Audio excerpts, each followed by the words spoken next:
What going on YouTube? Booyaka chat! So, behind the scenes, you're down with me, Djeasyp. It's week 2 of the behind the scenes video. I was going to show you Serato, wasn't I? That's what I said last week. But there's a new update come out and I want to have a look around it first because there might be stuff on there that I want to share that's better to share with you. So what I'm going to do instead is talk about the decks. So these are the Rane's 12s customized turntable. So I'll just show you because people do ask about this. So this obviously isn't a record. It's literally a top that has been personalised for Djeasyp. These are the slip mats I use. So these are Dr. Suzuki's. Now they come with like this clear vinyl bit that goes on the platter. That gives you a little bit of traction. And then this is really buttery flavoured slip mat.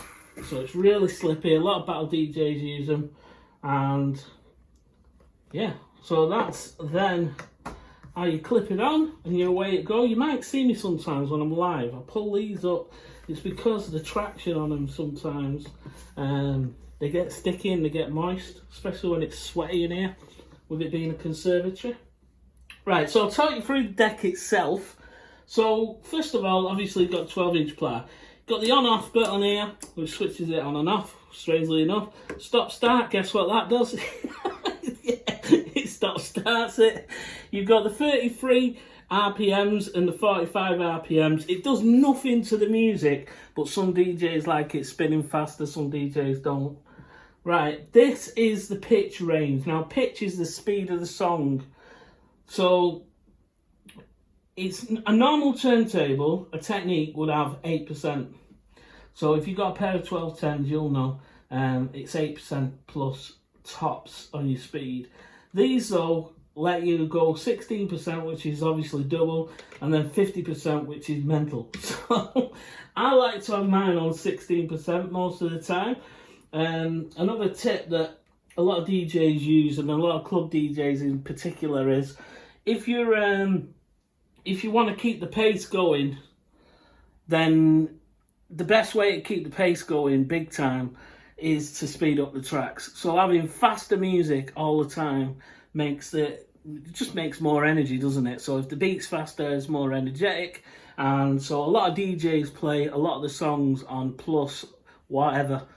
I tend to play about 10 BPMs faster. So an average R&B 80s, 90s song would be, say, 100 BPMs.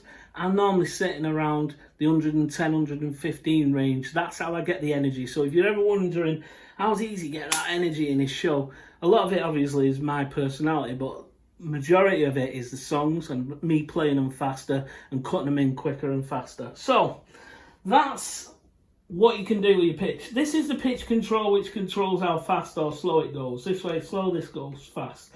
This is a tracker, so literally through the track, I can speed through the track quicker. So if I want to get to the end of the track, I just press here. If I want to get back to the start, I press here. These are the deck controls, so you can have up to 4 decks, so there's nothing really to talk about there. So let's move on to the mixer. So this is a Rane 72 mixer. The Mark 1s, not the Mark 2s. You've got the crossfader, which, as you can see, is real loose. I'm going to be changing that out soon. I don't know whether to go for the Mag 4. This has got a Mag 3 in it, which is a bit sticky as a controller, to be honest with you. But I'm either going to go for the Mag 4 or the inner fader. So I'm not sure yet which one to go for.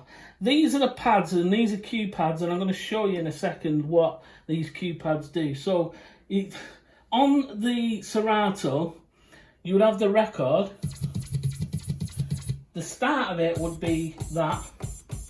But if I wanted to, let's say, I wanted to get to where the vocal comes in.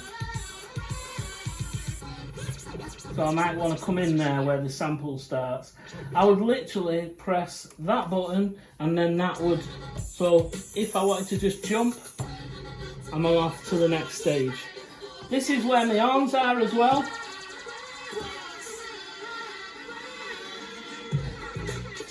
So when you're hearing the samples, they're in the songs, they're not in the songs. That's a separate thing altogether. So as you can see, they're sampled in, pre-done, and they stay on no matter what I'm playing. You've got looping as well, so if you wanted to loop a beat, so let me just get back to the start. So if I wanted to loop a beat, I can literally start it there. And then I've got a loop playing. So literally I could then I could even do the same song over the top.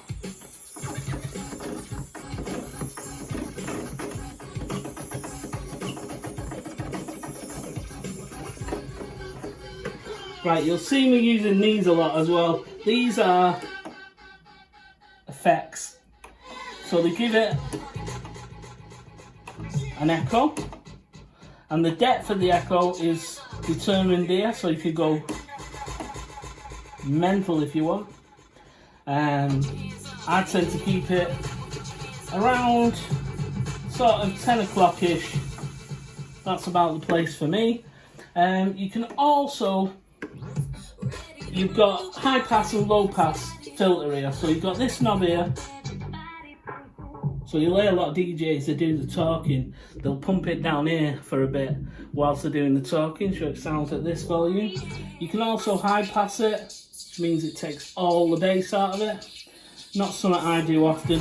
What you'll see a lot of DJs do, and I use this technique a lot as well, is you take the bass out of the track that's coming in with this. So take the lows out, so here you go.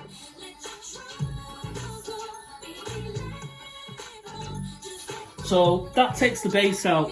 If you've got too much bass playing, what happens is the bass, they'll just clash because it's so low end. So you try and take the bass out of one when you mix it in and put it in the other when you're not. You've got your volumes here.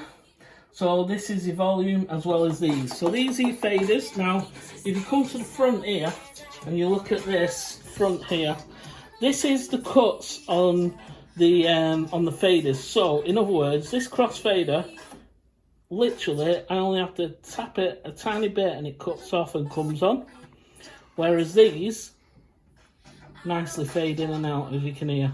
That is controlled by this. So if I wanted this to cut, now it cuts like a crossfader. I tend to have them as a volume curve, and obviously I'm a crossfader because I'm a scratch DJ, on as tight as I can get it. Which is why I'm probably going to change the crossfader, because it's not as tight as it can be and what I'm used to. So I guess that's the basics for now of the Rane's 12s and the Rane 72 mixer. I'll go into more depth if you want to know more depth about certain techniques and things on it. But in essence, that's majority of what I use anyway. I don't use it to its full capability. And it's got rakes of techniques and features on it that I've never even looked at. Some DJs will say to me, why don't you try doing this? And I'm like, whatever that is, because I've never used it. So that's the rundown. That's week 2. Hope you've enjoyed the video. Hope I haven't rambled on too much. I'm out of here. Peace.